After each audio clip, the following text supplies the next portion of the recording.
ನನ್ನ ಹೆಸರು ತನಿಷ್ಕಾ. ನಮ್ಮ ಫಿಟ್ನೆಸ್ ಸ್ಟಡಿಯಲ್ಲಿ ಓದುತ್ತಿದ್ದೇನೆ.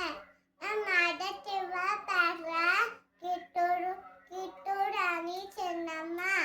ಕಪ್ಪ ಕೊಡಬೇಕೆ ಕಪ್ಪ, ನಿಮಗೆ ಅಕ್ಕಿ ಕೊಡಬೇಕು ಕಪ್ಪ. ನೀವೇ ಹುಟ್ಟಿರೆ ಬಿಟ್ಟಿರೆ ನಿಮಗೆ ಅಕ್ಕಿ ಕೊಡಬೇಕು ಕಪ್ಪ. ಕಬ್ಬು ತಿನ್ನಲು ಬಿಟ್ಟ ತಪ್ಪಿಗೆ ಕೂಲಿ ಕೊಡಬೇಕೆ ಕೂಲಿ, ನಿಮಗೆ ಅಕ್ಕಿ ಕೊಡಬೇಕು ಕಪ್ಪ. ಅಮ್ಮ, ನೀವೇನು ಅಣ್ಣ ತಮ್ಮಂದಿರೇ, ನಂತರ ದಯಾದಿಗಳೇ, ನಿಮಗೆ ಅಕ್ಕಿ ಕೊಡಬೇಕು ಕಪ್ಪ.